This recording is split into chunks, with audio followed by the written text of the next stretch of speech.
Greetings to you and welcome to this episode of Grace Podcast. I'm Timothy Muse. I'll be your host as we spend this time together today. It's a joy to be with you. I want to thank you for tuning in. I want to thank you for making this podcast a part of your journey. And as always, I want to thank you for being on this journey. I want to thank you for being on this path of finding those places in your life that need some attention, some growth, some focus. It is truly a wonderful thing to see this happen. Not many people are willing to do this. Not many people are willing to spend the time and the energy looking at places in their life that need this focus, but you're here. So thank you for being here. Thank you for being part of this. Thank you for walking through this time. It is truly a joy to have you here, and it is truly a joy to walk with you through it. So thank you for that. Thank you for allowing me to be part of this journey that you're on. If this podcast is helpful, please share it out there. Put it out there on your social media feeds. I post on LinkedIn, X, Instagram, and Facebook. If you follow me or the life coaching on any one of those feeds, you're going to see this episode. And if you're on one of the listening platforms, Spotify, iHeartRadio, or Amazon Music, then follow us. Give us a rating and review. Every positive rating and review tells the platform that people are listening, and you'll get notification when a new episode is posted. And if you want to reach out to me directly, as always, GraceLifeCoaching.com. That's how you can get a hold of me, GraceLifeCoaching.com. It's got my contact information. It's got everything on there that you need. You can set up an appointment. You can see what I do. If you want some coaching, I can come alongside you, whatever it is that you need. If I can help you, I will. So GraceLifeCoaching.com is the best way to get a hold of me to find out if we can work together, if there's something we can do together as coach and person, as people walking together through life. GraceLifeCoaching.com is the website. So we started this journey into resilience, and today I want to focus on something almost everyone wrestles with at some point, and that's how to stay resilient in relationships. Whether it's romantic or family, friendships, or even work relationships, how do you stay resilient in relationships without losing yourself? Look, relationships are beautiful. They really, truly are. We are social people. We are built for relationships. We are not built to be in isolation. We are built to be in relationships. Intimate relationships, casual relationships, work relationships, familial relationships, all of these things are part of our life, and they're beautiful, but they're also messy. They're unpredictable, and they can be emotionally exposing. They bring out our deepest hopes, and they bring out our deepest wounds. And that's why resiliency matters in the midst of relationship. Not resilience that tolerates mistreatment or suppresses emotion, but resilience that keeps you grounded in your worth, clear in your boundaries, and open to connect without abandoning yourself. That's where I want to go. That's what I want to talk about today. So let's lean into it. Relational resilience is the ability to stay emotionally present and connected, even where there is tension, conflict, disappointment, or uncertainty. Let me say that again, because I think it's really important.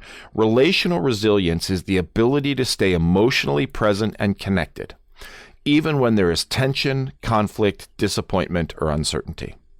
Because if you're in relationship with someone or a group long enough, those things are going to arise. Tensions will arise, conflict will arise, disappointment will arise, uncertainty will arise. This is the natural part of walking with someone or a group of people. It is the natural part of being in relationship. And so it's not that we can avoid this. It's not that we want to try to build a relationship that doesn't have it. We can't do that. But what we do is we learn to be resilient in the midst of relationships. We learn how to have that resiliency to be able to stay emotionally present and connected when we know these things are coming, when we know that this is going to happen at some point. So this is not becoming a doormat. Okay? Relational resilience doesn't mean that you just let people walk all over you because you want to, because you love them, or because you want to keep the peace. Keeping the peace at all costs is not relational resilience. Avoiding conflict is not relational resilience. Conflict happens.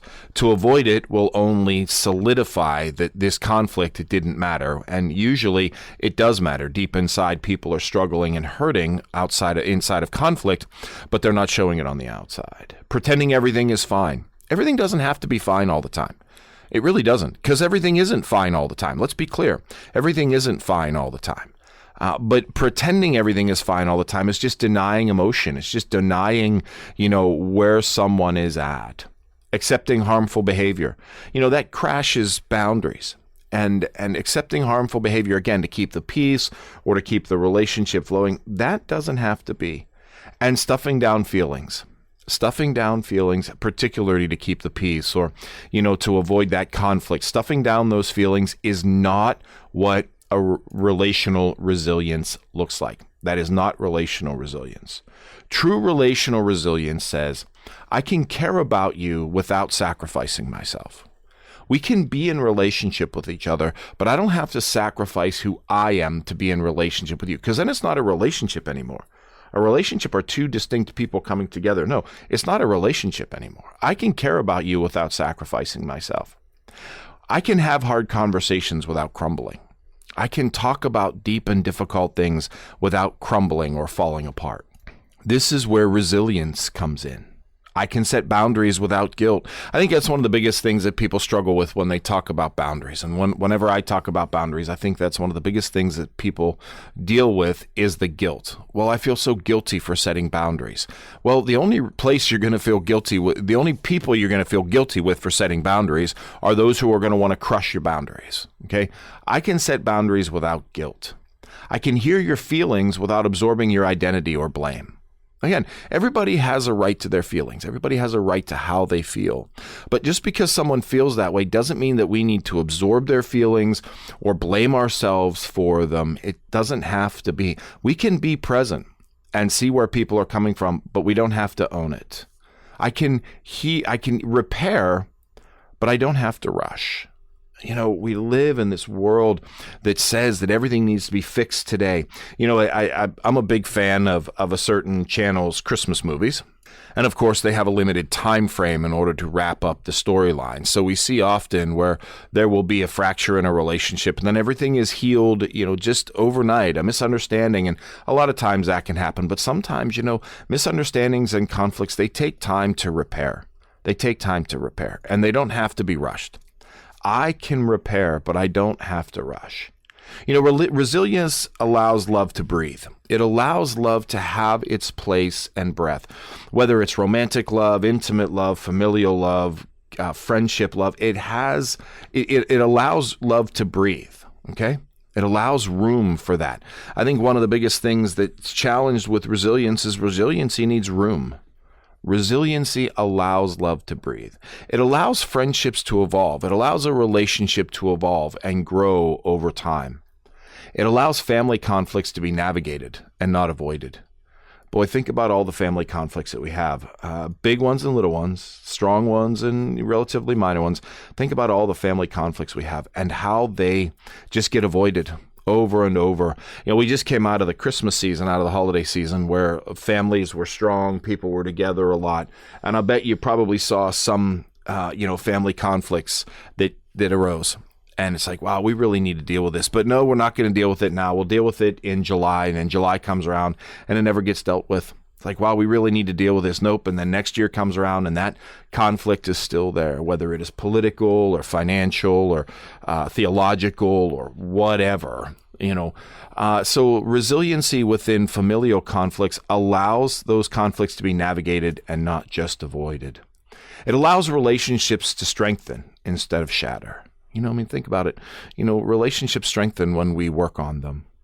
So romantic partners, let's get some real life examples here of what these things look like. Romantic partners, imagine a couple where one person shuts down during conflict and the other pursues harder. It's pretty fascinating in my experience that, people are attracted romantically to their exact opposite. So if one is a runner, they're attracted to a chaser. So if one shuts down, the other usually pushes harder. And without resilience, this becomes a cycle of withdrawal and pressure. It does. This is a difficult thing. One partner shuts down to try to figure it out, and the other just pushes harder. You can see where that would just create more and more conflict. But resilient couples learn to pause. They learn to stop. They learn to be more aware of their partner's reality than the conflict itself, to regulate their emotions, and to speak from needs rather than accusations. This is where partnership, this is where romantic partnerships grow. They grow when they learn to communicate with each other in resilience and focus more on the needs of the other partner rather than the actual issue going on. The issue is usually secondary.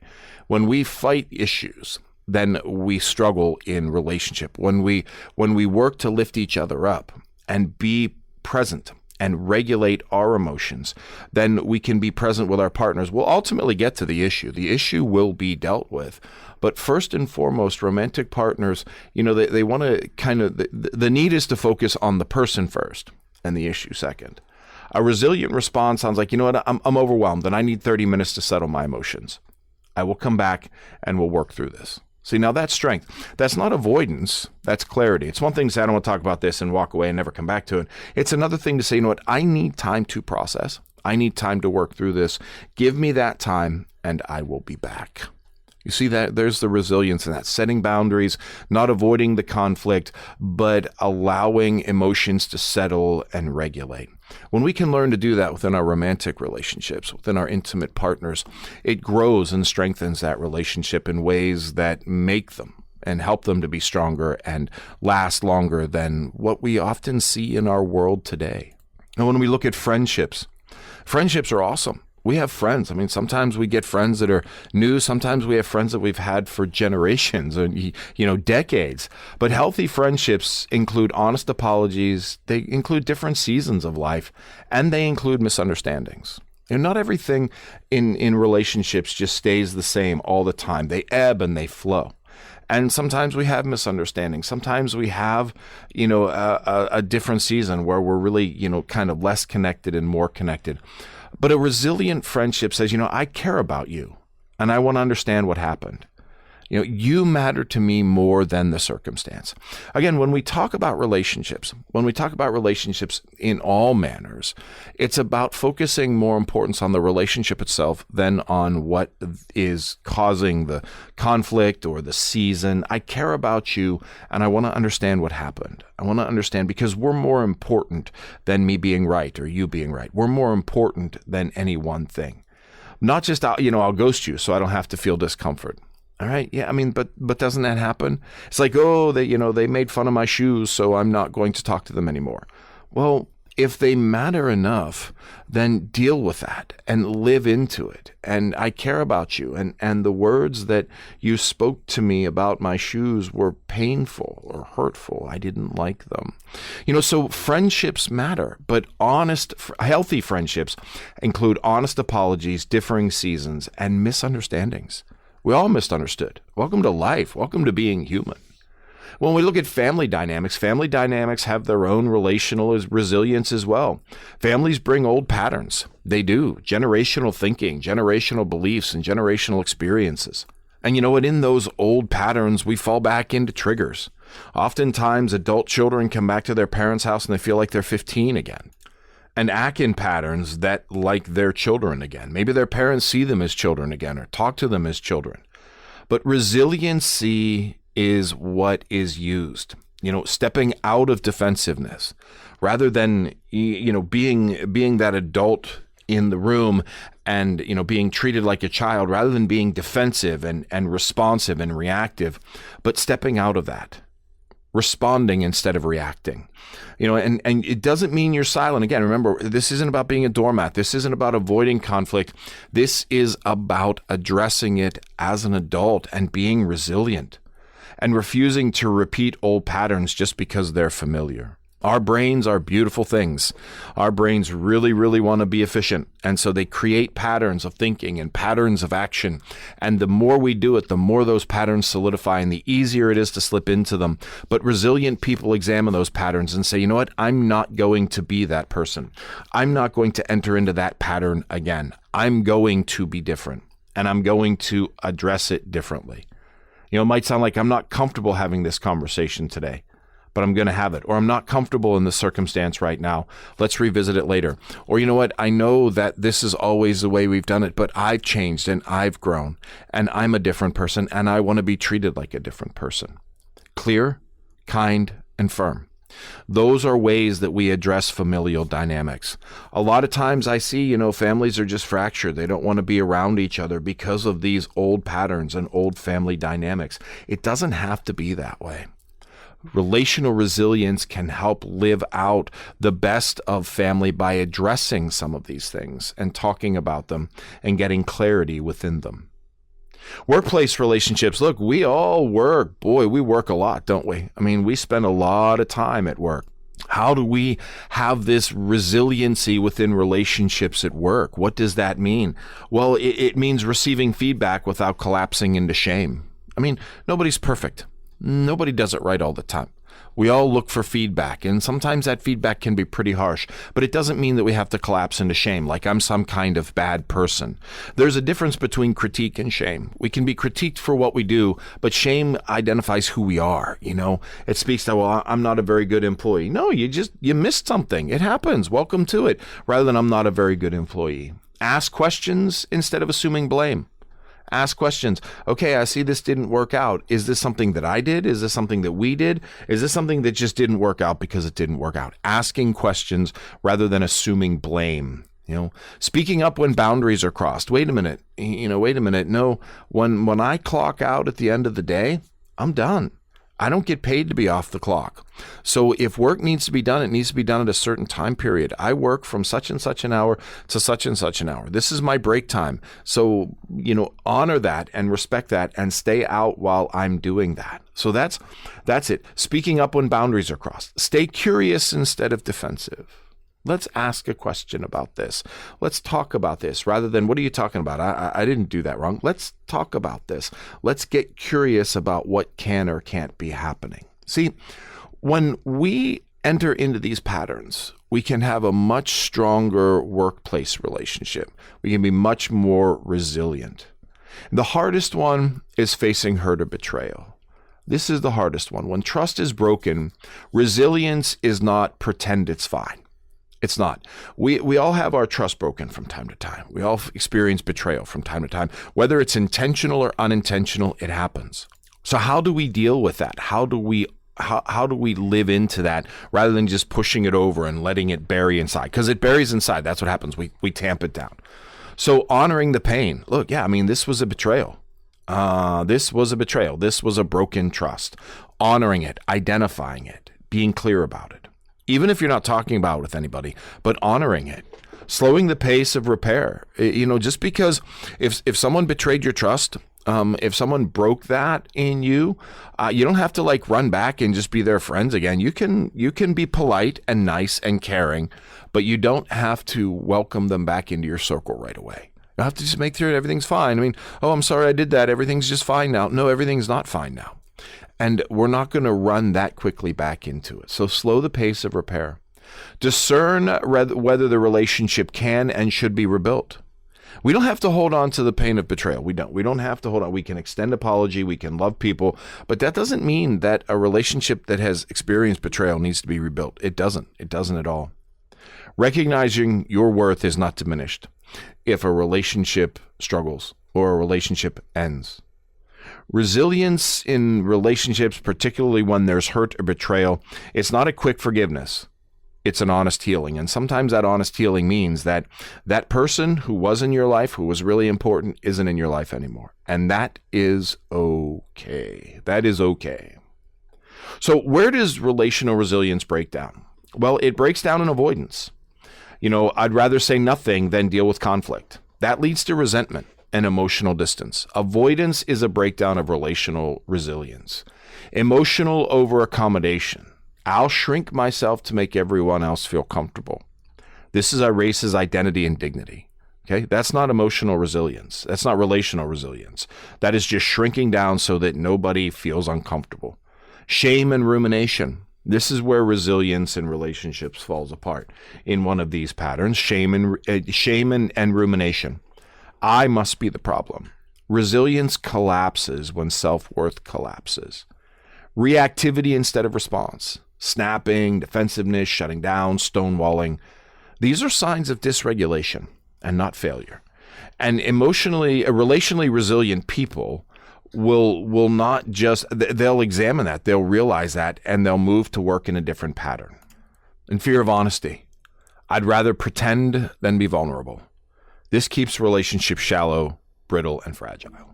When these patterns dominate, connections become exhausting rather than nourishing. So how to build resiliency within relationships? First thing is to slow down before responding.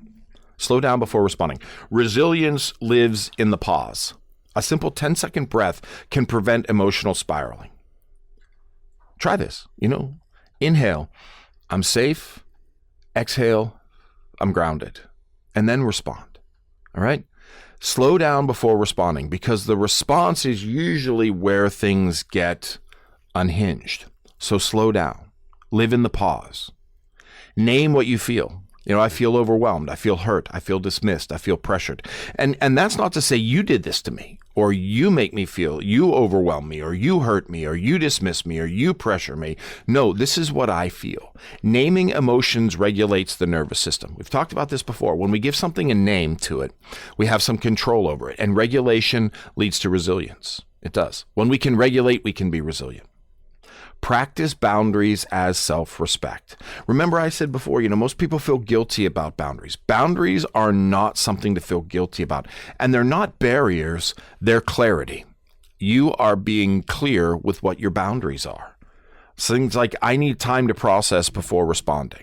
All right. I need time to think about this and see everything before I'm responding. I care about you and I can't have this conversation right now. That's a boundary. You're setting your boundary. I will not continue a disrespectful conversation like this. It is time to step away from this. I have set my work hours to such and thus a time. I will not allow my personal hours to be invaded by work. Okay? Those are boundaries. Set them. Use them. They're signs of self-respect. And use repair language. Repair language is something that really can be powerful. Resilient people apologize, clarify, and re-engage. They say things like, I see why that hurt you, or thank you for telling me, or here's what I meant, or how can we move forward? Repair language builds emotional safety. All right, here's what I meant to say. I'm sorry that it hurt you. And I see why. And here's what I meant to say. Thank you for telling me that I hurt you. I didn't mean to, and I apologize if I did. Repair language rather than, you're just, get over yourself. You're too sensitive, or I didn't mean it that way, so get over yourself. No, using repair language means that the relationship is more important than the moment. I read an article a long time ago about apologies. And the article said that we apologize for two reasons within our lives. First is because we got it wrong, but more often we apologize because the relationship means more than being right. So even if there's a misunderstanding within the relationship and you're right, but claiming your rightness would cause the relationship to crumble, the relationship is more important than being right. And so using repair language to try to rebuild the relationship. Maintain a sense of self. Your identity cannot depend on approval or agreement. Resiliency within relationships means knowing who you are, remembering your worth, and not collapsing when others disagree. You carry your wholeness into the relationship, and remembering that and maintaining that, and knowing when to step back. Sometimes resiliency means releasing a relationship that continually harms you. Resiliency honors dignity, and dignity sometimes means distance. I know that's hard to hear. I know that's hard to grasp, but that's part of being relationally resilient is sometimes relationships just need some distance. It doesn't mean they need to end. It doesn't mean that they don't matter anymore. Sometimes they just need distance because distance can help repair and give clarity. Know when to step back. Stepping back is not a failure. It's not a retreat. It is self-care. Know when to step back, whether it's a romantic relationship, a familial relationship, a work relationship. Know when to step back in order to have some form of dignity and self-care. Distance can be dignifying and it can offer self-care. So those are some ways that we can practice building resiliency within relationships. Because look, we're all going to have relationships. And so if we're going to have them, they might as well be the best they can be in order to build us up and move our lives forward, right? So when we can be resilient within relationships, those relationships can be strong. That's what I got for you today, my friends. I hope it's helpful. If it is, please share it out there. Put it out there on your social media feeds. If you're on one of the listening platforms, follow us. Give us a rating and review. If you want to reach out to me directly, gracelifecoaching.com is the website. I truly would love to hear from you. At Grace Life Coaching, we want you to be the best you.